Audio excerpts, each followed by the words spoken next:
ನಿನ್ನೆ ಭಾರತ ಪಾಕಿಸ್ತಾನದ 8 ಮಿಲಿಟರಿ ಎಸ್ಟಾಬ್ಲಿಷ್ಮೆಂಟ್ಗಳ ಮೇಲೆ ದಾಳಿ ಮಾಡಿದೆ. ಇದು ಅಧಿಕೃತ. ಅಲ್ಲಿ ಇಲ್ಲಿ ಕೇಳಿಸಿಕೊಂಡ ಸುದ್ದಿ ಅಲ್ಲ, ಸೋಷಿಯಲ್ ಮೀಡಿಯಾದಲ್ಲಿ ಬಂದ ಸುದ್ದಿ ಅಲ್ಲ.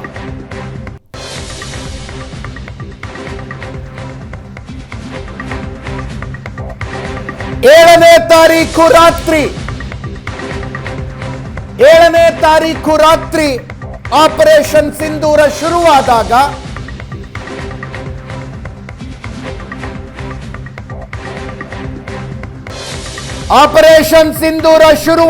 ಅದು ಕೇವಲ 9 ಭಯೋತ್ಪಾದಕ ನೆಲೆಗಳ ಮೇಲಿನ ದಾಳಿಯಾಗಿತ್ತು.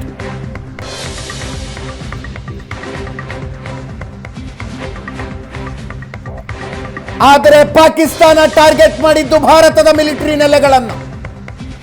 ಅದಕ್ಕೆ ಅದೇ ಮಾದರಿಯ ಉತ್ತರವನ್ನ ಭಾರತ ಕೊಡ್ತಾ ಇದೆ. 8 ಸೇನಾ ನೆಲೆಗಳನ್ನು ಧ್ವಂಸ ಮಾಡಲಾಗಿದೆ. 7 ಸೇನಾ ನೆಲೆಗಳು ಮತ್ತು ಒಂದು ರೆಡಾರ್ ಸೈಟ್ ರಫೀಕಿ, ಮುರೀದ್, ಚಕ್ಲಾಲಾ, ಚೂನಿಯಾನ್, ಸುಕ್ಕೂರು,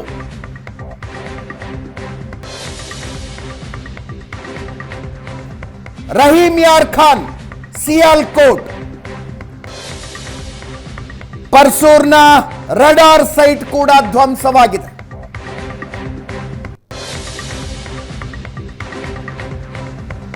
F-16 ಮತ್ತು JF-17 ಯುದ್ಧ ವಿಮಾನಗಳನ್ನ ಯಾವ ವಾಯುನೆಲೆಯಲ್ಲಿ ಪಾಕಿಸ್ತಾನ ಇಟ್ಟುಕೊಂಡಿತ್ತೋ ಅದೇ ವಾಯುನೆಲೆಯ ಮೇಲಿನ ದಾಳಿ.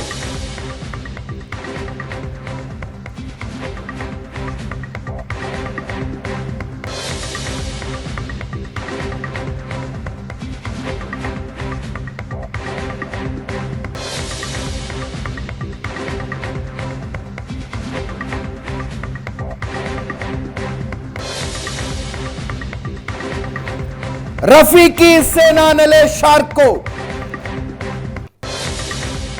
ಮುರೀದ್ ಸೇನಾ ನೆಲೆ ಚಕ್ವಾಲಾ,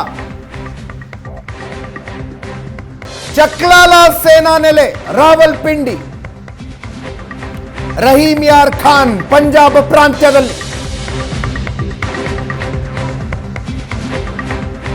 ಸುಕ್ಕೂರು ಸೇನಾ ನೆಲೆ ಸಿಂಧ್ ಪ್ರಾಂತ್ಯದಲ್ಲಿ, ಚೂನಿಯಾನ್ ಸೇನಾ ನೆಲೆ ಪಂಜಾಬ್ ಪ್ರಾಂತ್ಯದಲ್ಲಿ, ಸಿಯಾಲ್ಕೋಟ್ ವಾಯುನೆಲೆ, ಪರ್ಸೂರ ರಡಾರ್ ಸೈಟ್ ಪಂಜಾಬ್ ಪ್ರಾಂತ್ಯದ ಪರ್ಸೂರ ರಡಾರ್ ಸೈಟ್. 8 ಪ್ರಮುಖ ಸೇನಾ ಕೇಂದ್ರಗಳು.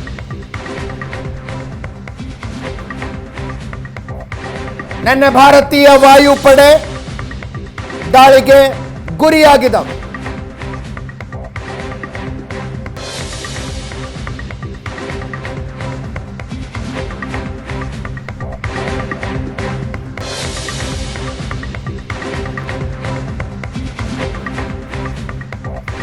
ಇದು ಅಧಿಕೃತ ಸುದ್ದಿ.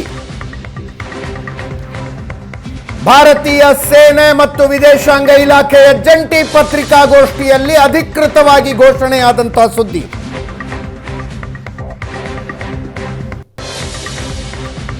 ಇನ್ನೊಂದು ಕಡೆ ಪಾಕಿಸ್ತಾನದಿಂದ ಭಾರತದ ಗಡಿಯ 4 ರಾಜ್ಯಗಳು ಪಾಕಿಸ್ತಾನದ ದಾಳಿಯ ಕೇಂದ್ರ.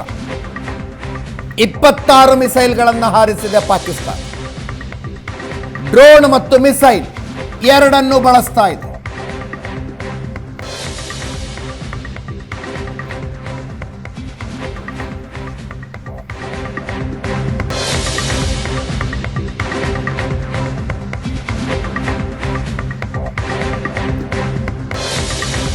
ಭಾರತೀಯ ಪಡೆಗಳು ನಡೆಸ್ತಾ ಇರುವ ದಾಳಿಯನ್ನ ತಡೆಯುವಲ್ಲಿ ಪಾಕಿಸ್ತಾನ ನಂಬಿಕೊಂಡಿರುವ ಚೀನಾದ ಏರ್ ಡಿಫೆನ್ಸ್ ಸಿಸ್ಟಮ್ ವಿಫಲ ಆಗಿದೆ. HQ-9 ಮತ್ತು HQ-16 ಪಾಕಿಸ್ತಾನದ ಏರ್ ಡಿಫೆನ್ಸ್ ಸಿಸ್ಟಮ್. ಭಾರತದ್ದು ಹೆಂಗೆ S-400 ಆಕಾಶ್ ತೀರ್ ಸೇರಿದಂತೆ ಇಂಟಿಗ್ರೇಟೆಡ್ ಏರ್ ಡಿಫೆನ್ಸ್ ಸಿಸ್ಟಮ್ ಇದೆಯೋ ಅದೇ ರೀತಿಯಲ್ಲಿ ಪಾಕಿಸ್ತಾನ ಚೀನಾ ನಿರ್ಮಿತ HQ-9 ಮತ್ತು HQ-16ಗಳನ್ನು ಬಳಸ್ತಾ ಇದೆ. ರಿಯಲ್ ಟೈಮ್ ವಾರ್ ಸಿಚುವೇಶನ್ನಲ್ಲಿ ಇವುಗಳ ಕಾರ್ಯಕ್ಷಮತೆ ಏನು ಅನ್ನೋದು ಪ್ರಪಂಚದ ಮುಂದೆ ಬಯಲಾಗಿದೆ. 7ನೇ ತಾರೀಖು ಭಯೋತ್ಪಾದಕ ಕೇಂದ್ರಗಳ ಮೇಲೆ ಭಾರತ ದಾಳಿ ನಡೆಸಿದಾಗ 24 ಮಿಸೈಲ್ಗಳನ್ನು ಹಾರಿಸಿತು. ಒಂದನ್ನು ಕೂಡ ತಡೆಯುವಲ್ಲಿ ಚೀನಾ ನಿರ್ಮಿತ ಈ ಏರ್ ಡಿಫೆನ್ಸ್ ಸಿಸ್ಟಮ್ ಯಶಸ್ವಿಯಾಗಲಿಲ್ಲ. ಯಾವ ಯಾವ ಸೇನಾ ನೆಲೆಗಳನ್ನು ಭಾರತ ಗುರಿಯಾಗಿಸಿಕೊಂಡು ದಾಳಿ ನಡೆಸಿತು ಅನ್ನುವ ಮ್ಯಾಪ್ ಅನ್ನು ನಮ್ಮ ಸ್ಕ್ರೀನ್ ಮೇಲೆ ನೋಡ್ತಾ ಇದ್ದೀವಿ.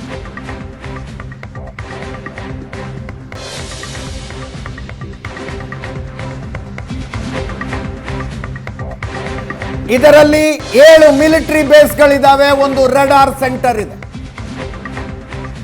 7ರ ಪೈಕಿ ಒಂದು ಮಿಲಿಟರಿ ಬೇಸ್ನಲ್ಲಿ ಪಾಕಿಸ್ತಾನ ತನ್ನ F-16ಗಳನ್ನು ಮತ್ತು JF-17 ಯುದ್ಧ ವಿಮಾನಗಳನ್ನು ನಿಲ್ಲಿಸಿಕೊಂಡಿದೆ.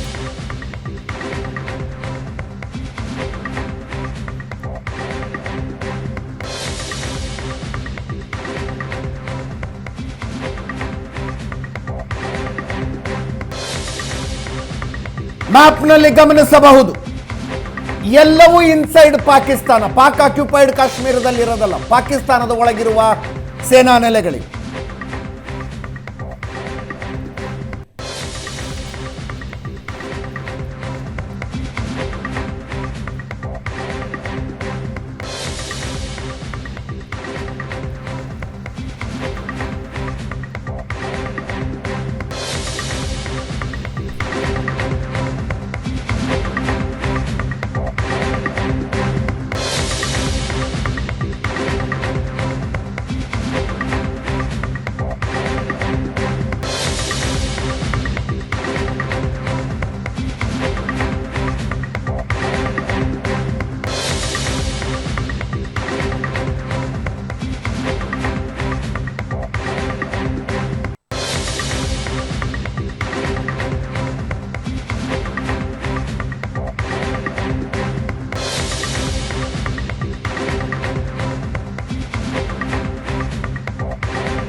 ಗಡಿ ಭಾಗದ 4 ರಾಜ್ಯಗಳ 26 ಸ್ಥಳಗಳನ್ನು ಟಾರ್ಗೆಟ್ ಮಾಡಿ ಪಾಕಿಸ್ತಾನ ದಾಳಿ ನಡೆಸಿದೆ. ಮಿಸೈಲ್ಗಳು ಮತ್ತು ಡ್ರೋನ್ಗಳ ಮೂಲಕ ಬಹುತೇಕ ದಾಳಿಗಳನ್ನು ಭಾರತದ ಇಂಟಿಗ್ರೇಟೆಡ್ ಏರ್ ಡಿಫೆನ್ಸ್ ಸಿಸ್ಟಮ್ ಹೊಡೆದು ಹಾಕಿದೆ. ಭಾರತದ ರಾಜಧಾನಿ ದೆಹಲಿಯತ್ತ ಕೂಡ ಪಾಕಿಸ್ತಾನ ಡ್ರೋನ್ ಅಟ್ಯಾಕ್ ನಡೆಸಿತು, ಮಿಸೈಲ್ ಅಟ್ಯಾಕ್ ನಡೆಸಿತು. ದೆಹಲಿಯನ್ನು ಗುರಿಯಾಗಿಸಿಕೊಂಡು ದಾಳಿ ನಡೆಸಿದೆ ಇವತ್ತು ಪಾಕಿಸ್ತಾನ. ಆದರೆ ಹರಿಯಾಣದಲ್ಲೇ ಆ ಕ್ಷಿಪಣಿಗಳನ್ನು ಹೊಡೆದುರುಳಿಸುವಲ್ಲಿ ಭಾರತ ಯಶಸ್ವಿಯಾಗಿದೆ.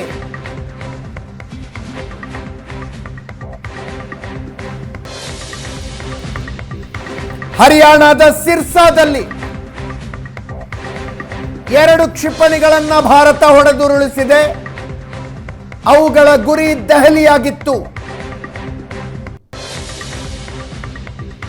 26 ಪ್ರದೇಶಗಳು, ಜಮ್ಮು ಕಾಶ್ಮೀರದಲ್ಲಿ ಶ್ರೀನಗರ್, ಜಮ್ಮು, ಉಧಂಪುರ್, ಪಂಜಾಬ್ನಲ್ಲಿ ಅಮೃತ್ಸರ್, ಗುರುದಾಸ್ಪುರ, ಚಂಡೀಗಢ, ಪಠಾಣ್ಕೋಟ್, ಹರಿಯಾಣದ ಸಿರ್ಸಾ, ರಾಜಸ್ಥಾನದಲ್ಲಿ ಬಿಕಾನೇರ್, ಫಲೂಡಿ, ಉತ್ತರಲೈ, ಸೂರತ್ಗರ್, ಗುಜರಾತ್ನಲ್ಲಿ ಕಚ್ ಮತ್ತು ಭುಜ್. ಇಷ್ಟು ಪ್ರದೇಶಗಳನ್ನು ಗುರಿಯಾಗಿಸಿಕೊಂಡು ಪಾಕಿಸ್ತಾನ ದಾಳಿ ನಡೆಸಿದೆ.